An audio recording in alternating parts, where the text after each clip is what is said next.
Good morning. Thank you for joining us this morning for the second episode of the JFT Coffee Break webinar series.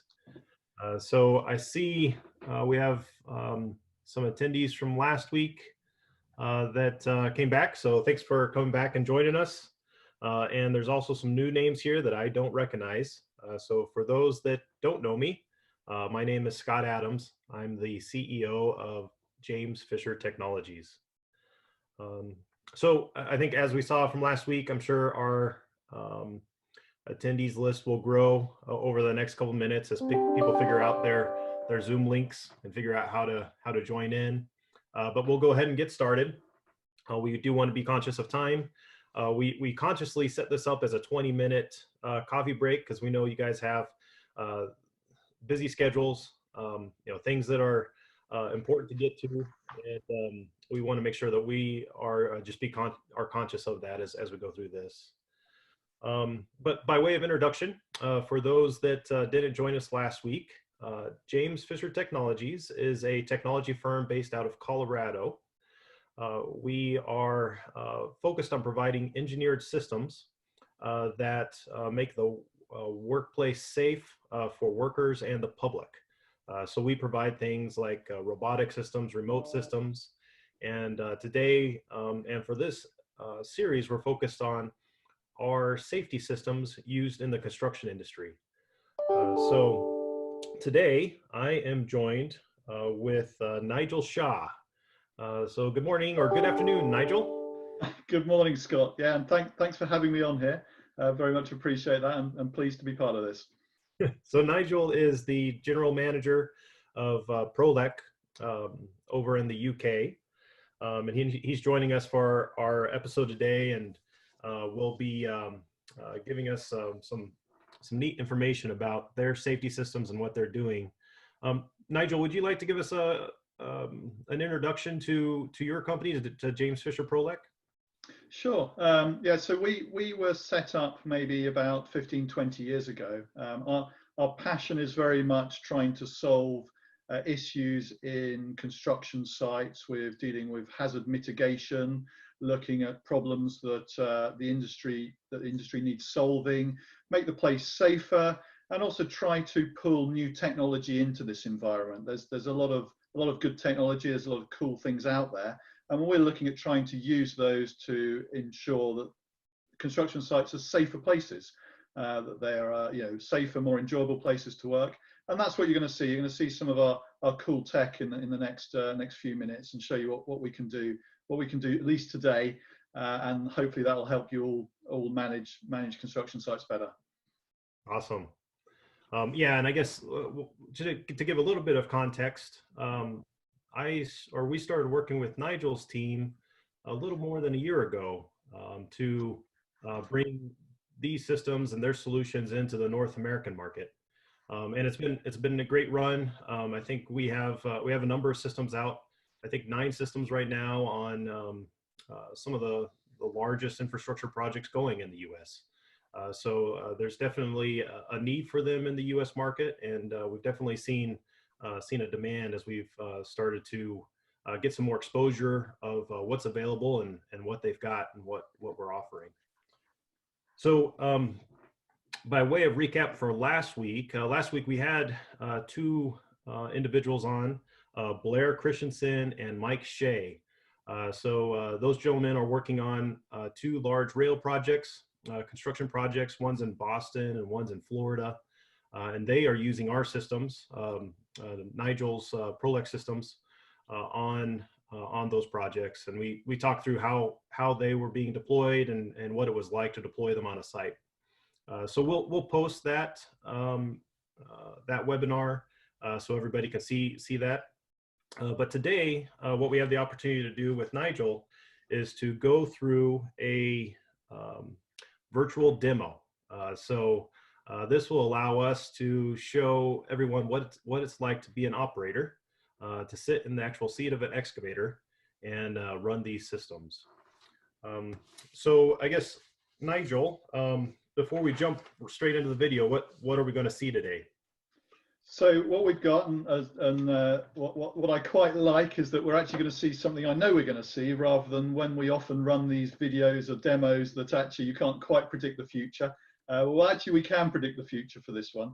What we're going to see is a view of both the operator's perspective of the solution, so what the operator sees when they're using the machine, when they're using our solution. And we're also going to see that from an external perspective, so what a site supervisor might see.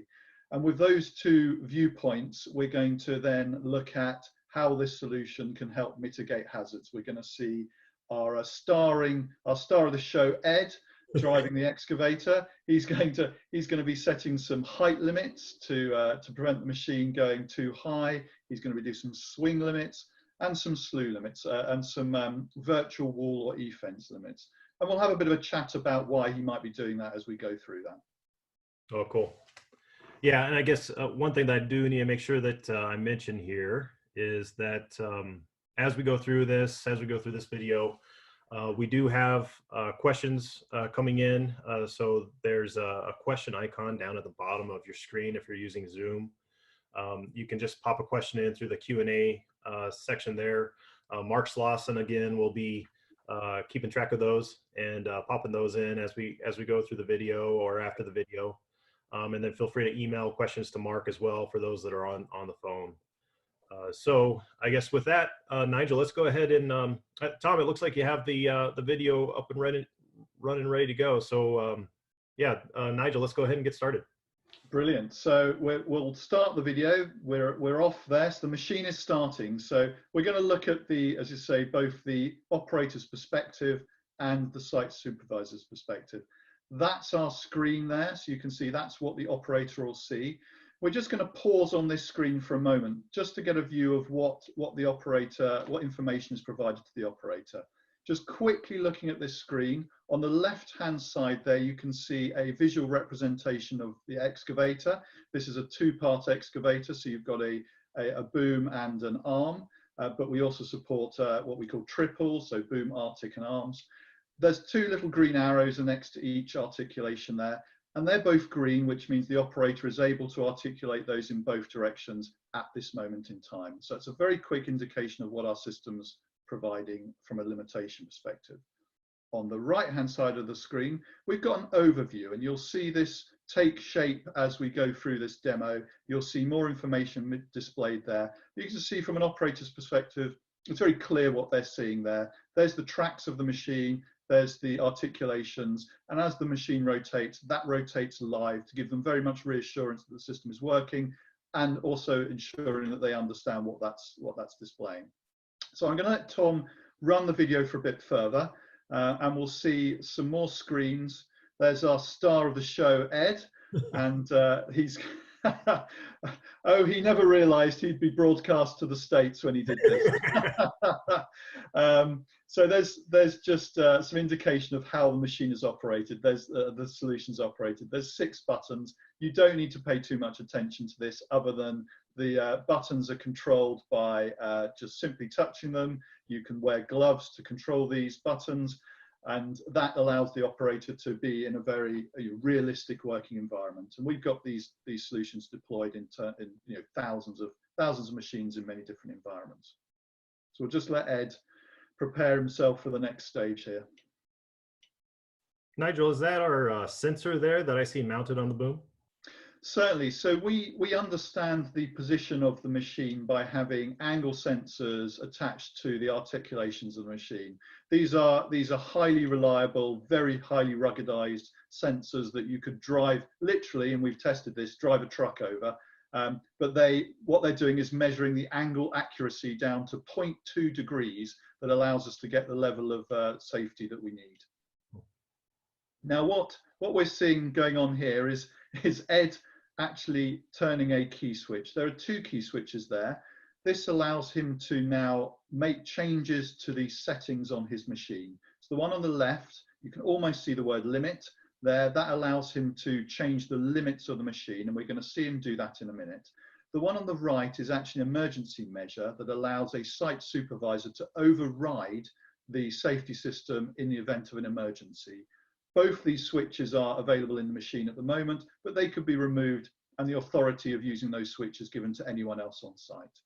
So I think we're going to let Ed go and set his limits. So Tom, if you could release his lock there, and he's now going to go through and set the limits. So I'll talk you through this and catch up in a minute. But he's effectively going to do, through a number of ways, set some height limits. A height limit is simply, not surprising, there to prevent the excavator from reaching some sort of hazard. So there's some sort of hazard mitigation going on here. That might be to limit the machine's movement from hitting a tunnel, a bridge, or more than likely some sort of overhead cable. So we have these used in the UK, and we've got 400 kV cables across most of our highways. And the last thing you want is that giant conducting piece of metal to hit any of those high voltage cables. So we'll just let Ed play a little bit further.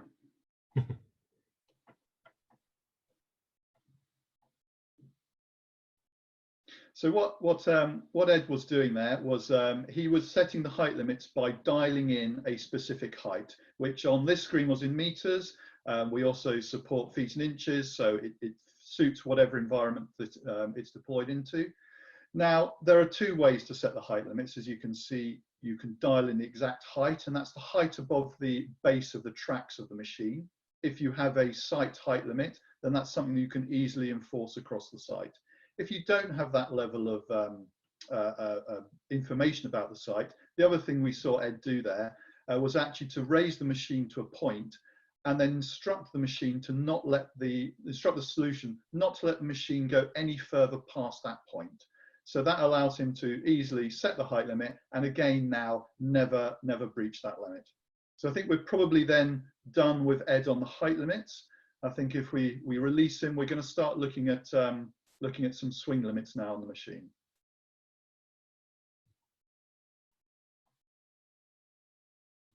So certainly, so Ed's now setting the swing limit on the machine. This is the basic form of limitation for controlling the rotation or the swing of the machine.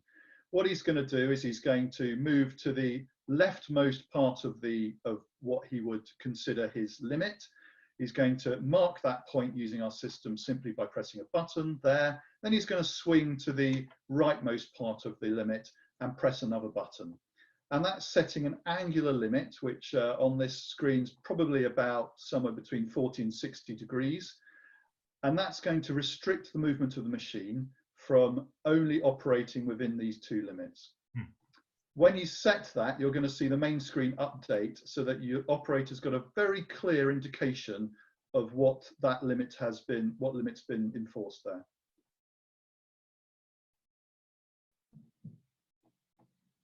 So these are the pie-shaped limits. Absolutely, yeah. So these are less commonly used in the industry because generally your hazards aren't pie-shaped.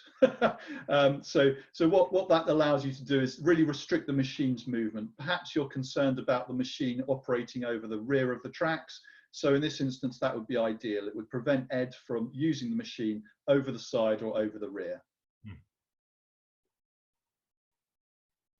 And you can see there that when those red lights flash, that's an indication to Ed that he's reached the limit.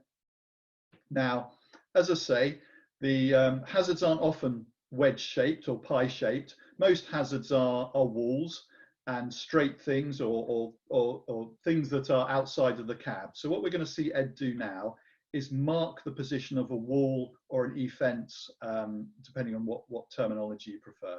So he's extending the machine out to a point, and he's going to say, I'm going to mark that as the first point on my virtual wall or e-fence. He's then going to swing round and mark another point further away in a line, and that line is going to create this e-fence or virtual wall that's going to now prevent his machine from slewing or swinging into that area. And this is the most common form of hazard mitigation we see. You use this against, we've got a wall there, and that wall could equally be a highway carrying live traffic or a railway carrying live trains. And by marking this area as he has done there, again, clearly shown on the screen, he now cannot move that machine into that hazard, thus preventing him in a live highway situation from accidentally slewing the machine into the path of any oncoming traffic. So Nigel, I could imagine situations where you want two walls. Is it possible to set up two walls in your hazards? Yeah, absolutely. Quite common. We might find ourselves working in central reservations, so in the middle of a highway or in the middle of a railway track, and actually the hazards are to both sides.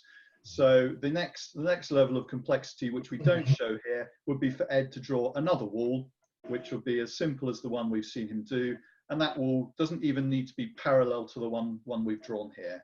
He can effectively create a very complicated environment in which he can work. Traditionally, people don't do that. We tend to keep it simple. We need to keep it simple for the operators to use, but the functionality is certainly there for very complex situations. Cool. All right. Well, that was a great demo. Nicely done. Thank you, Nigel. It went exactly as I thought it would.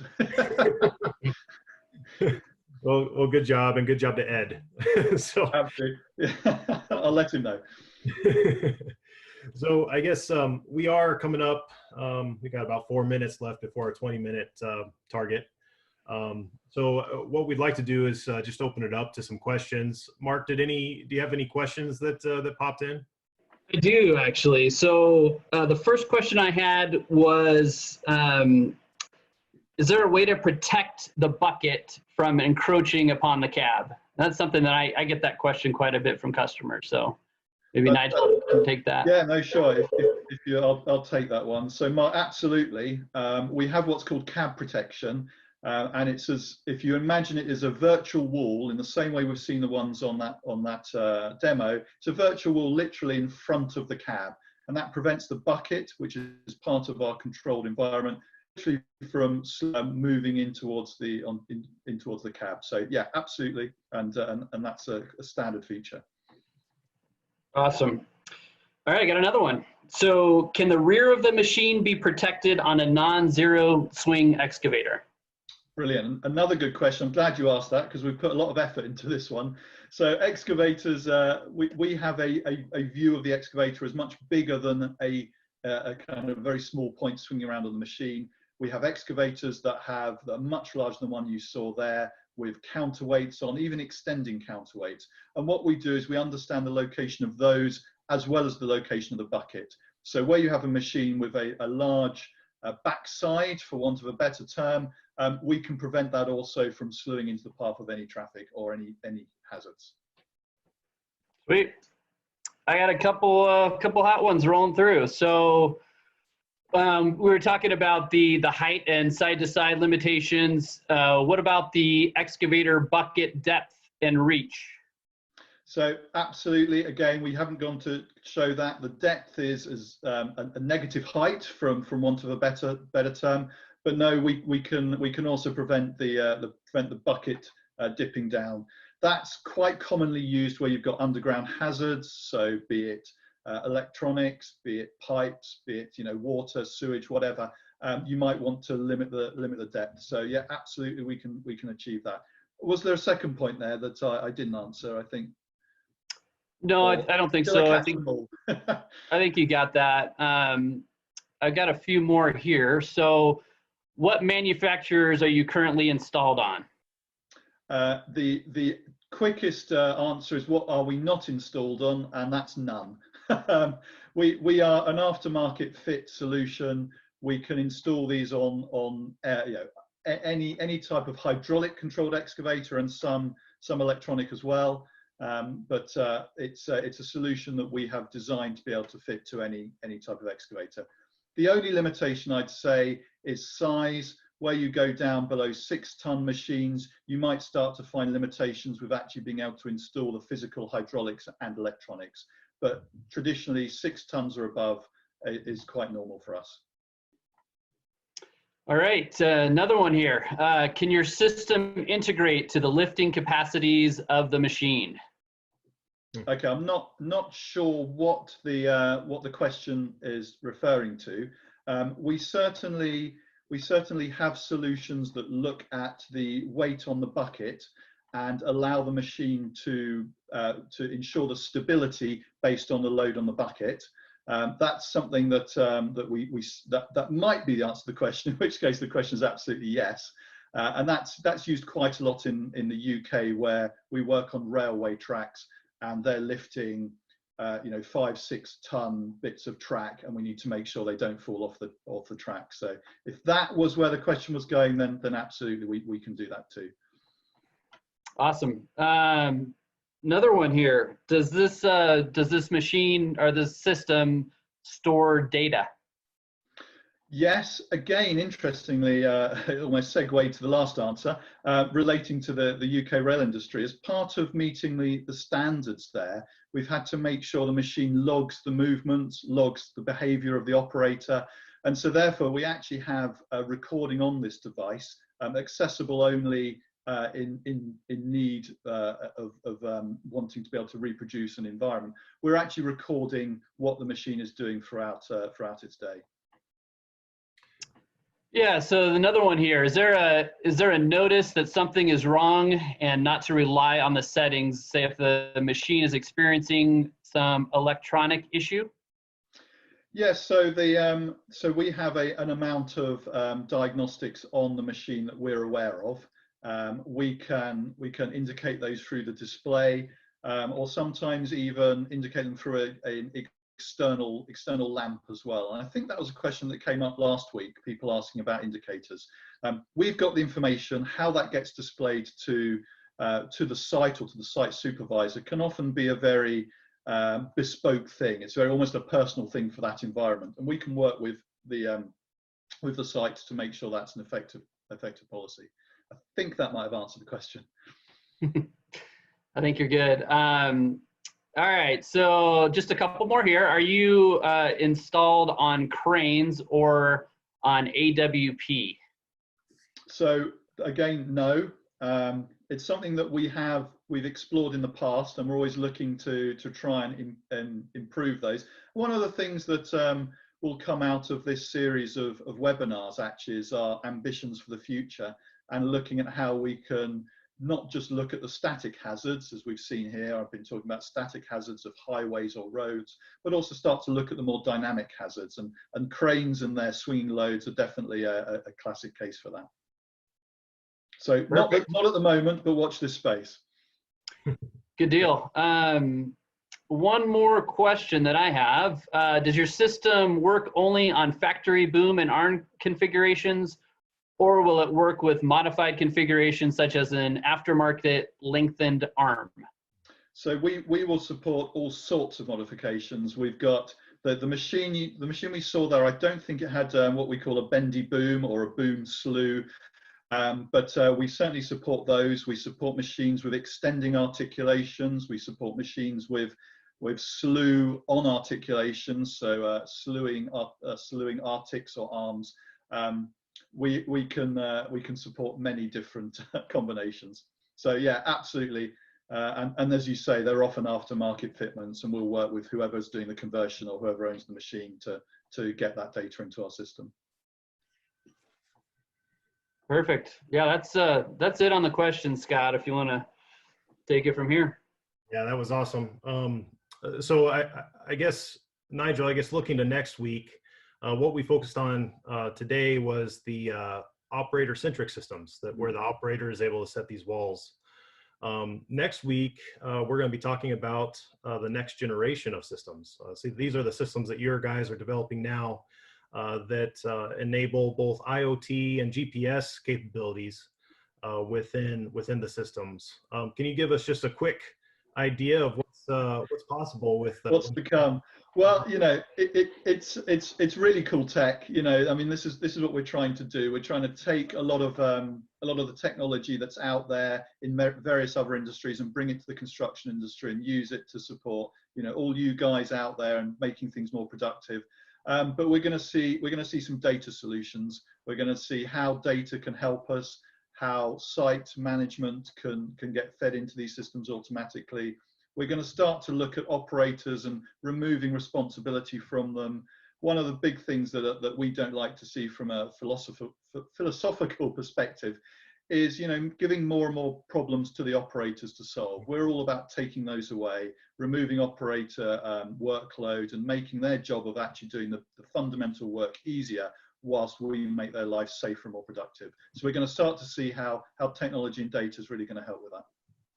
Excellent. Well, that should be a good primer for next week. So everyone, we will be doing one more webinar next week, same time, 11 o'clock Eastern. I guess this is 8 o'clock Pacific time. So feel free to join us again next week for the third episode of the JFT Coffee Break webinar series. And with that, I guess we'll sign off.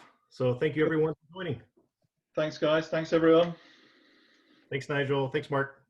Thank you.